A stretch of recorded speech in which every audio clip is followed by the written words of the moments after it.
Very good morning students. Ecosystem એટલે કે નિવસન તંત્ર ચેપ્ટરની અંદર આપણે એક ટોપિક સમજવાના છીએ, ઇકોલોજીકલ સક્સેશન, દેટ ઇઝ પરિસ્થિતિકીય અનુક્રમણ.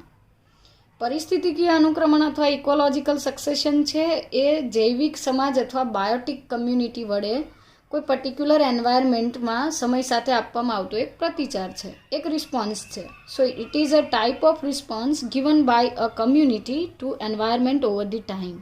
સમય સાથે પર્યાવરણને આપવામાં આવતો જૈવિક સમાજનો એક પ્રતિચાર છે.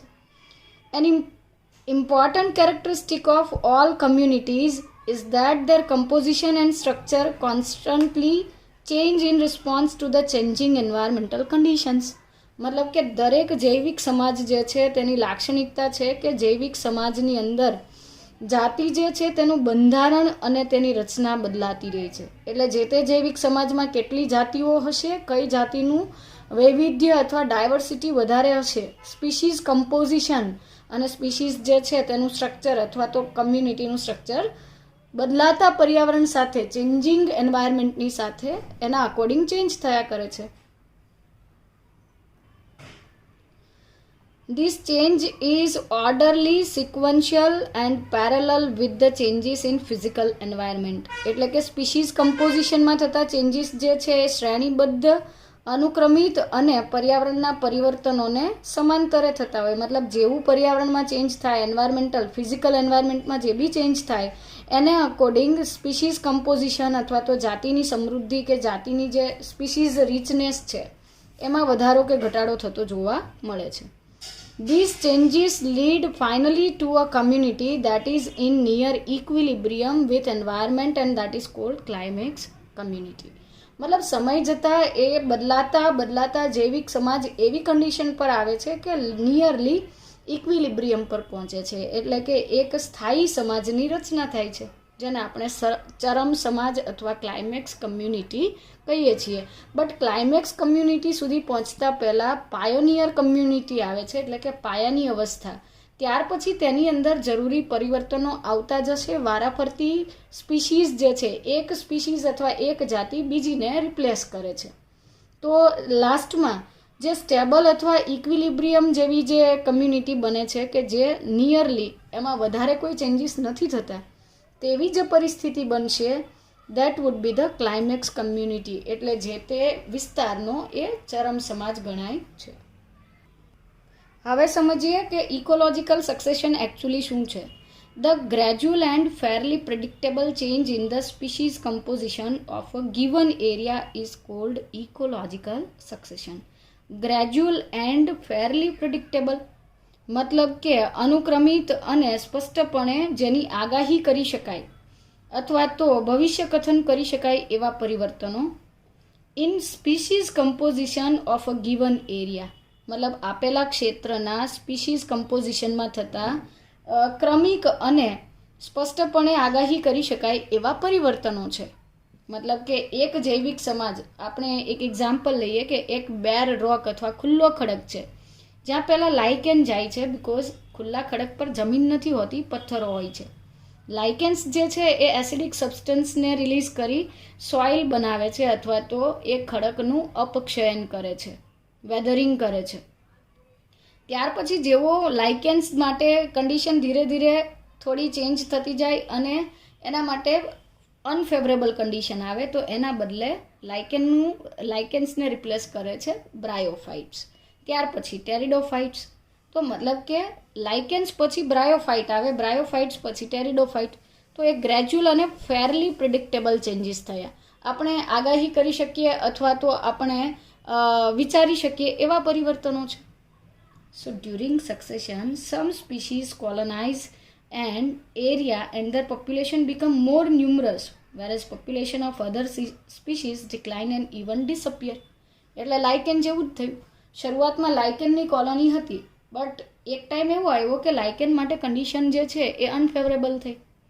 એ થોડી વધારે સ્યુટેબલ થઈ કોના માટે? બ્રાયોફાઇટ્સ માટે.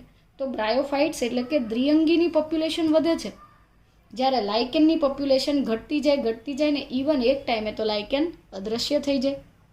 તો આ આખો જે એન્ટાયર સિક્વન્સ ઓફ કમ્યુનિટીઝ છે, મતલબ કે સમાજનો સમગ્ર ક્રમ કે જે સમાજનો સમગ્ર એવો ક્રમ કે જે સફળતાપૂર્વકના અનુક્રમિત પરિવર્તનોને અનુસરે છે તેને સિયર કહેવાય છે, એટલે કે ક્રમકી કહેવાય છે.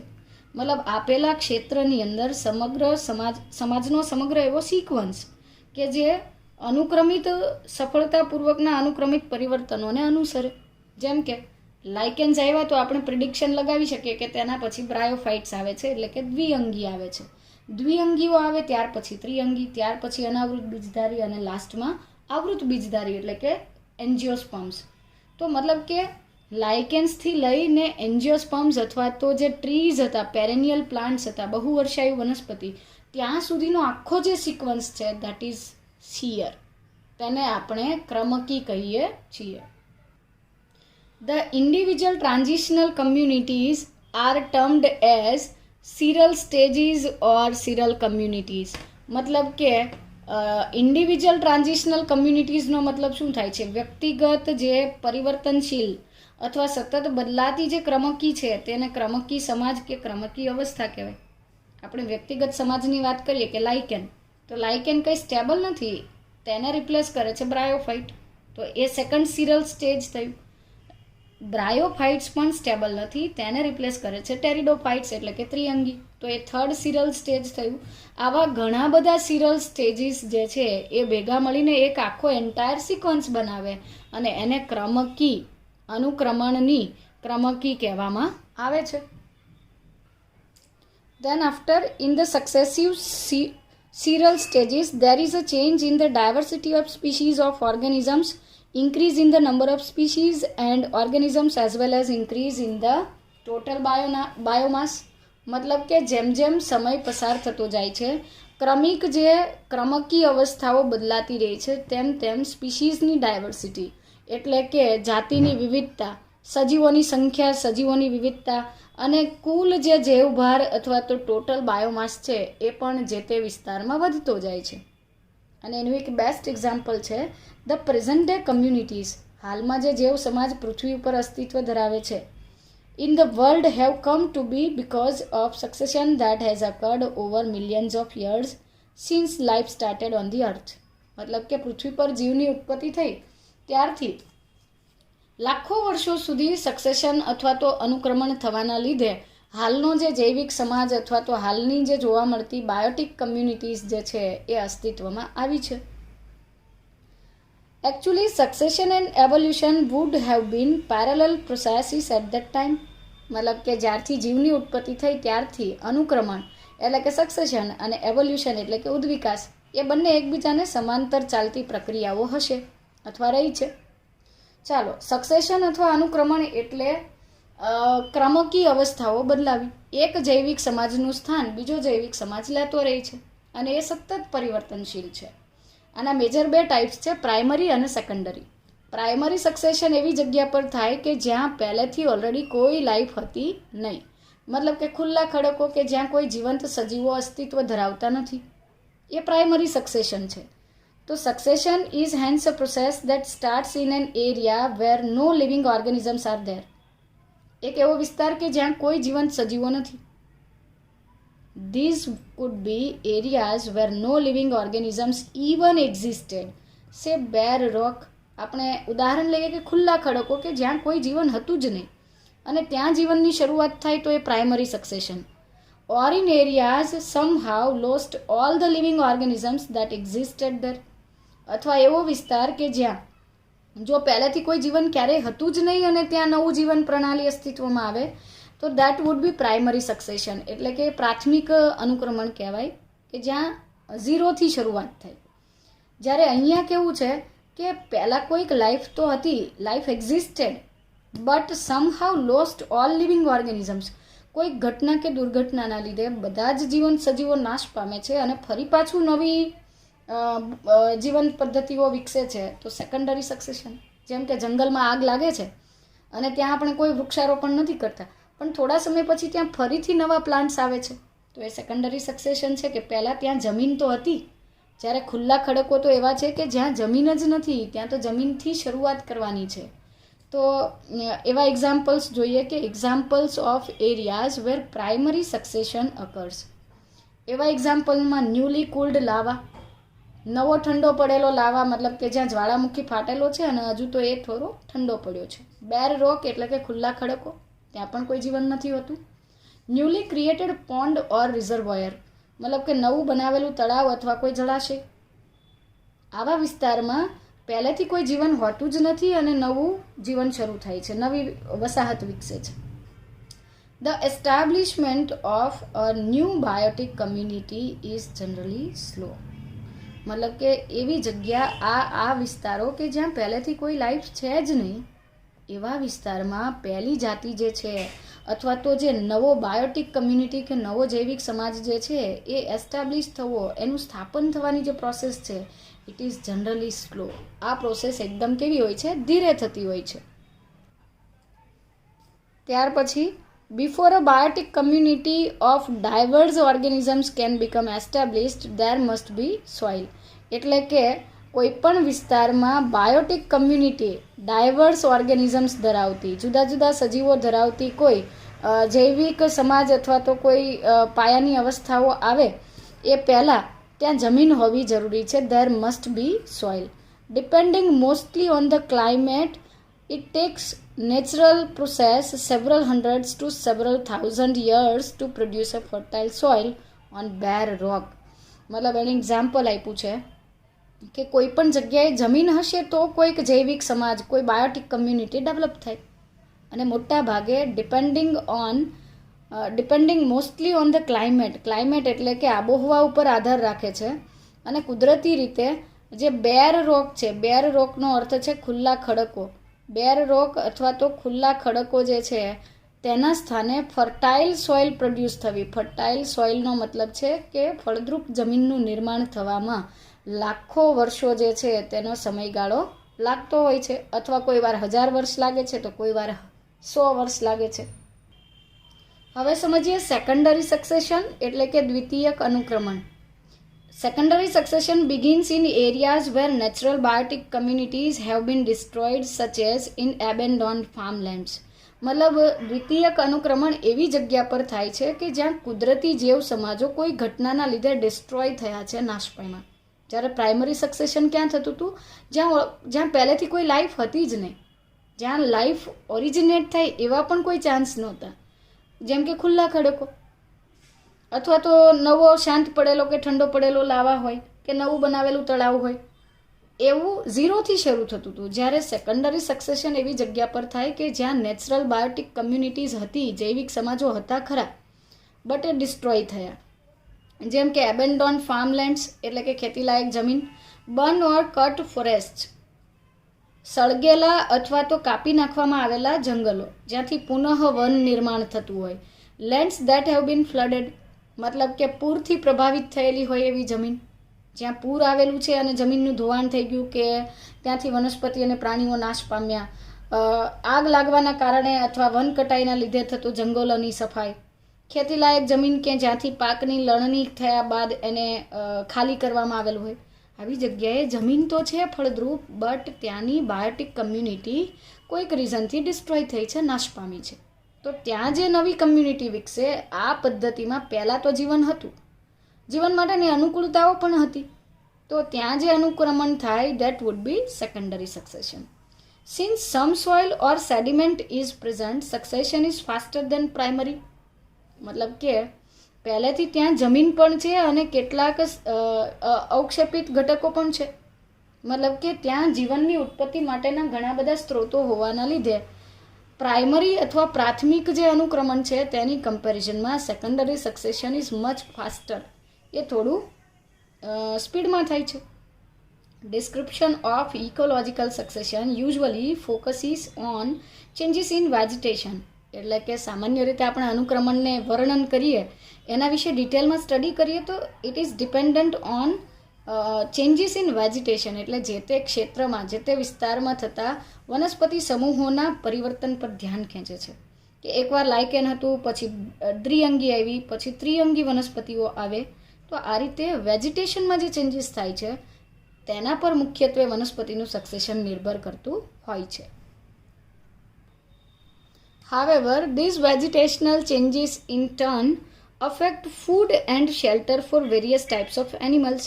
એટલે આપણે પ્રાણીઓની વાત કેમ નથી કરતા? બિકોઝ પ્લાન્ટ્સના જે વેજીટેશન ચેન્જીસ થાય છે તો તેના અકોર્ડિંગ એના પર નિર્ભર રહેતા એનિમલ્સ પણ ચેન્જ થવાના જ છે. બટ ઓબ્વિયસ થિંગ છે. જેમ કે ઘાસિયું મેદાન ડેવલપ થઈ ગયું હોય તો ત્યાં તૃણાહારી એટલે કે હર્બીવોર્સ વધી જાય, અને જંગલ અથવા ફોરેસ્ટ હોય તો ત્યાં કાર્નિવોર્સ વધારે હોય. Thus, as succession proceeds, the number and types of animals and decomposers also changes. But આપણે મેઇનલી પ્લાન્ટ્સ પર ફોકસ કરીશું because they are producers. Producers બદલાય છે તેના અકોર્ડિંગલી જે હર્બીવોર કાર્નિવોર એટલે કે એના પર નિર્ભર રહેતા જે સજીવો છે એ બદલાય છે. વિઘટકો એટલે કે ડિકમ્પોઝર્સ પણ બદલાય છે. At any time during primary or secondary succession, natural or human-induced disturbances can convert a particular serial stage of succession to an earlier stage. એટલે કે નેચરલી થતું સક્સેશન હોય, પ્રાઇમરી હોય કે સેકન્ડરી હોય, આ કુદરતી રીતે ચાલતું જે સક્સેશન કે અનુક્રમણ છે, પ્રાથમિક કે દ્વિતીયક અનુક્રમણની ઘટના ચાલતી હોય એ દરમિયાન કુદરતી રીતે કે માનવ નિર્મિત રીતે કોઈ પરિવર્તનો આવે, કોઈ ડિસ્ટર્બન્સ આવે, કોઈ વિક્ષેપ પડે. જેમ કે આગ લાગવી, ડિફોરેસ્ટેશન થવું એટલે મનુષ્ય આગ લાગવાથી જંગલની દૂર થવું કે સફાઈ થઈ, વન કટાઈના લીધે પણ જંગલ સાફ થયું. તો આ એક માનવ નિર્મિત પ્રોસેસ હતી અને એક નેચરલ પ્રોસેસ હતી. તો આ બંનેના લીધે સિરિયલ સ્ટેજ જે છે અથવા ક્રમકી અવસ્થા જે છે સક્સેશનની એ બદલાતી હોય, વહેલી તકે બદલાઈ જતી હોય. તો આ રીતે માનવ નિર્મિત પ્રવૃત્તિ દ્વારા કે કુદરતી પરિવર્તનો દ્વારા અનુક્રમણ જે છે અથવા સક્સેશન છે તેને અસર પહોંચે છે. Also, such disturbances create new conditions that encourage some species and discourage or eliminate other species. એટલે આવા ડિસ્ટર્બન્સના લીધે કંઈક એવા ચેન્જીસ થાય, પર્યાવરણીય પરિસ્થિતિ એવી બદલાય કે જેના કારણે એ પરિસ્થિતિ એક જાતિ માટે અનુકૂળ હોય તો બીજા માટે પ્રતિકૂળ હોય, એકના માટે ફેવરેબલ તો બીજાના માટે અનફેવરેબલ. જેના માટે ફેવરેબલ છે દેટ સ્પીસીસ વિલ બી એન્કરેજ્ડ, અને જેના માટે અનફેવરેબલ છે તે સ્પીસીસ ડિસ્કરેજ થાય છે. તો આ રીતે સેકન્ડરી સક્સેશન હોય કે પ્રાઇમરી સક્સેશન હોય, નેચરલ કે હ્યુમન ઇન્ડ્યુસ ડિસ્ટર્બન્સીસ જે છે તેના લીધે નવી જે સ્પીસીસ આવે છે એ એન્કરેજ કે ડિસ્કરેજ થતી હોઈ શકે. તો આ રીતે જે તે જેવ સમાજ સ્થાયી નથી હોતો એ સ્થાયિત્વ તરફ પ્રગતિ કરે છે, એટલે કે progresses towards the stable or equilibrium state. હવે સમજીએ વનસ્પતિનું અનુક્રમણ. બિકોઝ જેમ વનસ્પતિ બદલાય તેમ એનિમલ્સ અને ડિકમ્પોઝર્સ તો બદલાવાના જ છે. So succession of plants based on the nature of habitat, whether it is water or very wet areas, that would result in hydrarch condition, or it is on very dry areas, the succession of plant is called zerarch.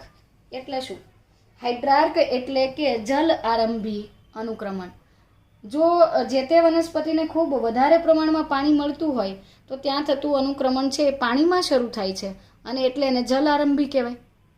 અને જો કોઈક જગ્યા એવી છે કે જે બહુ dry છે, શુષ્ક છે, તે જગ્યા પર વનસ્પતિનું જેવ સમાજ જે છે એ આગળ પ્રગતિશીલ રીતે પરિવર્તિત થતો હોય તો એ જે છે એ અનુક્રમણ આપણે ઝેરાર્ક અથવા તો શુષ્ક આરંભી કહીએ છીએ. તો ડિપેન્ડ કરે છે કે તેને હેબિટેટ અને એન્વાયરમેન્ટ કેવું મળે છે, પાણીનું પ્રમાણ કેવું પ્રાપ્ત થાય છે. સો હાઇડ્રાર્ક સક્સેશન કોને કહેવાય અથવા જલ આરંભી અનુક્રમણ એટલે શું? Hydrarch succession takes place in wet areas and the successional series progress from hydric to mesic conditions. આ બહુ ઇમ્પોર્ટન્ટ ટર્મ છે. જલ આરંભી અનુક્રમણ જે છે એ હંમેશા ભીના અથવા ભેજયુક્ત વિસ્તારોથી શરૂ થાય છે અને એની અંદર સક્સેશનલ સિરીઝ પ્રોગ્રેસિસ મતલબ કે શ્રેણીબદ્ધ રીતે તેની અંદર ચેન્જીસ આવે છે અને છેલ્લે હાઇડ્રિક પ્લાન્ટ્સ જે છે જલોદભીદ વનસ્પતિઓ છે એ મધ્યોદભીદ વનસ્પતિઓમાં કન્વર્ટ થતી હોય. એટલે કે છેલ્લે પરિસ્થિતિ જે છે મેસિક અથવા તો પાણીની મધ્યમ આવશ્યકતા હોય એવા જૈવિક સમાજ માટે અનુકૂળ બને છે. જ્યારે ઝેરાર્ક સક્સેશન જે છે એ શુષ્ક સ્થળો પરથી શરૂ થતું હોય છે તો શુષ્ક આરંભી પરિસ્થિતિ છે. Xerarch succession takes place in dry areas and the series progress from xeric to mesic condition. મતલબ કે આ શુષ્ક જગ્યા પરથી શરૂ થાય છે અને તેની અંદર જે શ્રેણીબદ્ધ પરિવર્તનો થઈ અને છેલ્લે ઝેરિકથી મેઝિક કન્ડિશન્સ આવે છે, એટલે કે જીર્ણતાથી મધ્યમ કન્ડિશન, મધ્યોદભિદ. મતલબ કે શુષ્કોદભિદ વનસ્પતિઓ હતી તેનું સ્થાન મધ્યોદભિદ લઈ શકે. ઇન શોર્ટ, હાઇડ્રાર્ક શરૂ થાય કે ઝેરાર્ક થાય, જલ આરંભી હોય કે શુષ્ક આરંભી હોય, છેલ્લે જે ક્લાઇમેક્સ અથવા તો ચરમ સમાજ બનશે એ તો મેઝિક બનશે. મેસિકનો મતલબ છે મધ્યોદભિદ, જેની પાણીની મધ્યમ પરિસ્થિતિની જરૂરિયાત હોય તેવો જેવ સમાજ જે છે એ સ્ટેબલ થતો હોય. Hence both hydrarch and xerarch successions lead to medium water conditions, that is mesic. neither too dry or xeric condition nor too wet or hydric condition. મતલબ ખૂબ વધારે શુષ્કતા કે ખૂબ વધારે ભીનાશના બદલે મધ્યમ પાણીની જે આવશ્યકતા ધરાવતો જેવ સમાજ છે એના માટેની અનુકૂળ પરિસ્થિતિઓ જેવ સમાજ માટે સર્જાતી હોય છે. હવે સમજીએ પાયોનિયર સ્પીસીસ એટલે કે પાયાની અથવા અગ્રણી જાતિઓ. These species that invade a bare area are called pioneer species. મતલબ કે ખુલ્લા અથવા તો વેરાન ખડકો ઉપર સ્થાન પામતી અથવા તો જીવનની શરૂઆત કરતી, જીવન માટેની અનુકૂળ પરિસ્થિતિ વિકસાવતી જે પ્રથમ જાતિઓ છે તેને સ્થાપક અથવા પાયાની જાતિ કે પાયોનિયર સ્પીસીસ કહેવાય છે. In primary succession on rocks, these are usually lichens which are able to secrete acids to dissolve rock, helping in weathering and soil formation. તો આપણે આગળ પણ વાત કરી હતી કે પાયાની જાતિ કે જે અનુક્રમણની શરૂઆત કરે એ પ્રાથમિક અનુક્રમણ અથવા પ્રાઇમરી સક્સેશન કોને કહેવાય? જે ખુલ્લા ખડકો પર શરૂ થાય, જ્યાં ઇવન સોઇલ પણ નથી કે જ્યાંથી જીવન વિકસી શકે. તો એ ખુલ્લા ખડકો પર થાય છે. યુઝ્યુઅલી લાઇકેન્સ હોય છે સામાન્ય રીતે, કે જે એસિડિક પદાર્થોનો સ્ત્રાવ કરી ખડકનું અપક્ષયન કરે છે, તેને ઓગાળે છે અથવા પીગાળે છે અને સોઇલ ફોર્મેશનમાં ભાગ ભજવે છે. These later pave way to some very small plants like bryophytes. મતલબ કે લાઇકેન્સ ત્યાર પછી એવી પરિસ્થિતિ એવો રસ્તો બનાવે છે કે જેના કારણે some very small plants like bryophytes which are able to take hold in the small amount of soil. એવી વનસ્પતિ માટે તેઓ જગ્યા ખાલી કરે છે અથવા તો માર્ગ બનાવે છે કે જે દ્વિઅંગી વનસ્પતિ કે જે ખૂબ ઓછી જગ્યા, ઓછી જમીન હોય તો પણ એમાં સ્થાન પામી શકે. મતલબ કે કેટલોક એવું નથી કે આખો ખડક જમીનમાં ફેરવાઈ ગયો ને પછી જીવનની શરૂઆત થઈ, તેવું બનતું નથી. તેના બદલે થોડું થોડું અપક્ષયન થતું જાય છે લાઇકેન્સથી અને ક્ષારણ અથવા તો અપક્ષયન કે ડિકમ્પોઝિશન જેવી પ્રોસેસના લીધે, મતલબ કે ખડકોનું વિઘટન થવાના લીધે બહુ ઓછી જે જમીન બનેલી છે ત્યાં દ્વિઅંગી વનસ્પતિઓ સ્થાન લે છે અને ત્યાર પછીની ક્રમિક અવસ્થા માટે અથવા ત્યાર પછીની સિરલ સ્ટેજ કે સિરલ ફેઝ માટે તે રસ્તો બનાવે છે અથવા માર્ગ બનાવે છે. આ રીતે સક્સેશન આગળ વધતું જાય છે અને ખુલ્લા ખડકો પર લાઇકેન બાદ દ્વિઅંગીઓ સ્થાન પામે છે. They are with time succeeded by higher plants. એટલે કે દ્વિઅંગીઓ છે એ બાદમાં ઉચ્ચ વનસ્પતિઓ દ્વારા રિપ્લેસ થતી હોય. And after several more stages, ultimately a stable climax forest community is formed. ઘણી બધી પેટા અવસ્થાઓના અંતે અથવા તો several more stages, ઘણી બધી અવસ્થાઓ, સિરલ સ્ટેજીસ અથવા તો ક્રમકી સમાજ પછી અંતે એક સ્ટેબલ એટલે કે એક સ્થાયી ચરમ સમાજ કે જેને આપણે ફોરેસ્ટ કમ્યુનિટી અથવા જંગલનો જેવ સમાજ કહીએ છીએ તેની સ્થાપના અથવા તેનું નિર્માણ થાય છે, કે જે ઓલમોસ્ટ સ્ટેબલ હોય છે, તેમાં બહુ વધારે મોટા પરિવર્તન અથવા બહોળા ચેન્જીસ આવતા નથી. ધ ક્લાઇમેક્સ કમ્યુનિટી એટલે કે ચરમ સમાજ જે છે, લાસ્ટમાં જે સ્ટેબલ કમ્યુનિટી બને છે તેને કહીએ છીએ ક્લાઇમેક્સ અથવા ચરમ સમાજ, જેમાં ફર્ધર કોઈ બહુ મોટા ચેન્જીસ નથી થતા. Climax community remains stable as long as the environment remains unchanged. જ્યાં સુધી પર્યાવરણમાં ચેન્જીસ નથી આવતા ત્યાં સુધી આ climax community as it is stable રહેતી હોય છે. With time the xerophytic habitat gets converted into mesophytic one. એટલે પહેલાં જ્યાં ઝેરોફાઇટિક શુષ્ક પરિસ્થિતિ હતી, એકદમ ખુલ્લો ખડક હતો, જ્યાં કોઈ એકદમ તીવ્ર ગરમી પડતી હતી, જ્યાં વરસાદ પણ નહોતો, એવી જગ્યા પર લાઇકેને શરૂઆત કરી, ત્યાર પછી દ્વિઅંગી ગઈ, ત્યાર પછી સેવરલ મોર સ્ટેજીસ અને લાસ્ટમાં તો ત્યાં ઝેરિકના બદલે મેઝોફાઇટિક થઈ ગયું. એટલે કે મધ્યોદભિદ વનસ્પતિઓ ત્યાં સ્થાન પામે છે. આ રીતે અનુક્રમણ ક્રમશઃ આગળ વધતી ઘટના છે. હવે સમજીએ પાણીમાં થતું પ્રાઇમરી સક્સેશન અથવા પ્રાથમિક અનુક્રમણ. In primary succession in water the pioneers are small phytoplanktons, એટલે કે તેમાં પાયાની અવસ્થા તરીકે નાના કદના વનસ્પતિ પ્લવકો અથવા ફાઇટોપ્લેન્ક્ટોન્સ હોય છે, which are replaced with time by rooted submerged plants. Rooted submerged પ્લાન્ટ્સનો મતલબ થાય છે નિમજ્જિત મૂળધારી વનસ્પતિ. રૂટેડ ફ્લોટિંગ એન્જિયોસ્પર્મ એટલે પહેલાથી સમજીએ, પહેલાં ફાઇટોપ્લાન્ક્ટોન્સ હતા, ત્યાર પછી રૂટેડ સબમર્જ એટલે નિમજ્જિત મૂળધારી, ત્યાર પછી મૂળધારી તરતી આવૃત બીજધારી એટલે કે rooted floating angiosperms. Phytoplanktons, rooted submerged plants, rooted floating angiosperms એટલે કે મૂળધારી તરતી આવૃત બીજધારી, ત્યાર પછી ફ્રી ફ્લોટિંગ પ્લાન્ટ્સ એટલે કે મુક્ત તરતી વનસ્પતિઓ. મુક્ત તરતી વનસ્પતિ માટે પ્રતિકૂળ પરિસ્થિતિ આવે છે અને એનું સ્થાન લે છે નરકુલ અવસ્થા એટલે કે રીડ સ્વેમ્પ, કે જ્યાં કળણ ભૂમિ બને છે અથવા તો પાણીનું પ્રમાણ ઘણું ઓછું થઈ જાય છે. ત્યાર પછીનું સ્થાન લે છે માર્શ મીડો અથવા ઘાસમય ભીની જમીન, અને ત્યાર પછી જાડી ઝાંખરામય અવસ્થા એટલે કે સ્ક્રબ્સ બને છે, અને ફાઇનલી ટ્રીઝ બને. તો આમાં પણ જલીય વનસ્પતિઓ હતી, ફાઇટોપ્લેન્ક્ટોન્સ હતા, ત્યાર પછી રૂટેડ સબમર્જ આવી, પછી રૂટેડ ફ્લોટિંગ એન્જિયોસ્પર્મ આવી, પછી ફ્રી ફ્લોટિંગ પ્લાન્ટ્સ, પછી નરકુલ અવસ્થા, માર્શ મીડો અથવા સેજ મીડો અવસ્થા જેને ઘાસમય ભીની વનસ્પતિ કહેવાય, જાડી ઝાંખરા અને છેલ્લે વૃક્ષો. તો પ્રાઇમરી સક્સેશન જે છે એ શુષ્ક જગ્યા પર શરૂ થાય તો પણ છેલ્લે વૃક્ષો સ્થાપિત થાય છે, અને જલીય વિસ્તારમાં શરૂ થાય તો પણ છેલ્લે વૃક્ષો અથવા તો મેઝિક કન્ડિશન જે છે, મધ્યમ પરિસ્થિતિ જે છે એ સ્થાન પામતી હોય છે. તો the climax again would be a forest. એકદમ ખુલ્લો ખડક હતો ત્યાં પણ છેલ્લે ફોરેસ્ટ અથવા તો જંગલ બને છે. અહીંયા પણ જલીય મતલબ કે છેલ્લે જે જળાશય હતું તો ત્યાં પણ છેલ્લે એક જંગલનું નિર્માણ થાય છે. With time the water body is converted into land. સમય પસાર થતાં ધીરે ધીરે તળાવ જે છે એ જમીનમાં પરિવર્તન પામે છે. સીધી વાત છે, નવું બનેલું તળાવ હોય તો નવું નિર્માણ પામેલું તળાવ છે તેની અંદર શરૂઆતમાં ફાઇટોપ્લેન્ક્ટોન્સ વધારે હોય, માછલીઓ વધારે હોય. જેમ જેમ સમય પસાર થતો જાય છે તેમ તેમ માટી, રેતી વગેરે તળાવના તળિયે ભરાતું જાય. ત્યાર પછી વૃક્ષોના પાંદડા, પ્રાણીઓના મળમૂત્ર, મૃતદેહો વગેરે ડિપોઝિટ થતું જાય, અને ધીરે ધીરે ધીરે એ જે પાણી છે એ ઘટતું જાય. બાષ્પીભવનના લીધે અથવા તો બાષ્પ સ્વરૂપે પાણીનો વ્યય થવાના લીધે પણ જળાશયમાં પાણી ઘટે છે અને માટી, રેતી, કચરો વગેરે વધે છે.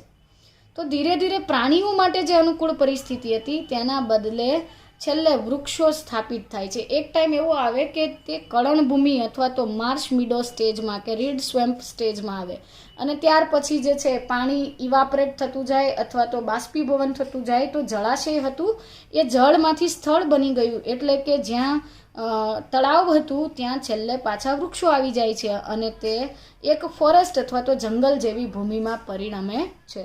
તો આ રીતે કોઈ પણ જૈવિક સમાજ સ્ટેબલ નથી હોતો, એ વારાફરતી ક્રમિક આવા સિરિયલ સ્ટેજીસના અંતે એક સ્ટેબલ કમ્યુનિટી જે છે તેમાં કન્વર્ટ થાય છે. બીજી તરફ સેકન્ડરી સક્સેશન જે છે અથવા દ્વિતીયક અનુક્રમણ જે છે તેની અંદર શું થાય છે? secondary succession, the species that invade depend on the condition of the soil, availability of water, the environment as also the seeds or other propagules present. એટલે દ્વિતીયક અનુક્રમણ ક્યાં થાય? જ્યાં પહેલા તો કોઈ લાઈફ હતી પણ એક ટાઈમ એવો આવ્યો કે બધા જ લિવિંગ ઓર્ગેનિઝમ્સ ડિસ્ટ્રોય થઈ ગયા. આવી જગ્યા ઉપર કેવી સ્પીસીઝ સ્થાન લેશે એ ત્યાંની જમીન જે છે તેના પર આધાર રાખે, પાણીની પ્રાપ્યતા અથવા તો અવેલેબિલિટી ઓફ વોટર કેટલું છે એના પર ડિપેન્ડ કરે છે, એન્વાયરમેન્ટલ કન્ડિશન્સ નક્કી કરે છે, અને જે તે જમીન ઉપર બીજ અથવા તો કોઈ સ્પોર્સ અથવા બીજાણુઓ હોય અથવા તો કોઈ કલિકાઓ અથવા પ્રોપેગ્યુલ્સ હોય એ જઈને સ્થાપિત થાય છે. તેના પર નિર્ભર રહે છે કે કઈ સ્પીસીઝ ત્યાં સ્ટેબલ થશે અથવા ક્યાંથી અનુક્રમણ શરૂ થશે. Since the soil is already there, the rate of succession is much faster and hence the climax is also reached more quickly. એટલે કે અહીંયા જમીન પહેલેથી જ પ્રેઝન્ટ હતી. જ્યારે ખુલ્લા ખડકમાં તો પહેલાં જમીન બનવાની, ક્ષારણ થવાની પ્રક્રિયા થઈ, ખડકોનું અપક્ષયન થયું. તો અહીંયા પહેલેથી જમીન પ્રેઝન્ટ હોવાના લીધે અનુક્રમણનું પ્રમાણ અથવા તો તેનો દર જે છે, સ્પીડ જે છે એ વધારે ફાસ્ટર છે, ઝડપી છે. અને એટલે ચરમ અથવા સ્થાયી જે સ્ટેબલ જે કમ્યુનિટી બને છે અથવા ક્લાઇમેક્સ કન્ડિશન જે છે, ચરમ સમાજ જે છે તેની સ્થાપના પણ ઝડપથી થતી હોય છે. What is important to understand is that succession, particularly primary succession, is very slow process. એટલે એકંદરે સમજીએ તો પ્રાઇમરી સક્સેશન અથવા તો પ્રાથમિક અનુક્રમણ જે છે એ બહુ ધીરે થતી પ્રક્રિયા છે. ઇવન આપણે આગળ વાત કરી તેમ ખુલ્લા ખડકોમાંથી જમીન અથવા ફળદ્રુપ જમીન બનતા 100 વર્ષ કે 1000 વર્ષ જેટલો કે તેનાથી વધારે સમય લાગતો હોય છે. Taking may be thousands of years for climax to be reached. મતલબ કે આવું પ્રાઇમરી સક્સેશન થતું હોય ત્યાં ચરમ સમાજની સ્થાપના સુધી પહોંચવા માટે હજારો વર્ષો લાગી જતા હોય છે. Another important fact to understand that all succession, whether taking place in water or land, proceed to a similar climax community, that is basic condition. મતલબ બીજો એક અગત્યનો મુદ્દો એ છે કે પ્રાઇમરી સક્સેશન બહુ સ્લો છે, હજારો વર્ષો લાગી જાય કે જેમાં ક્લાઇમેક્સ સુધી પહોંચીએ.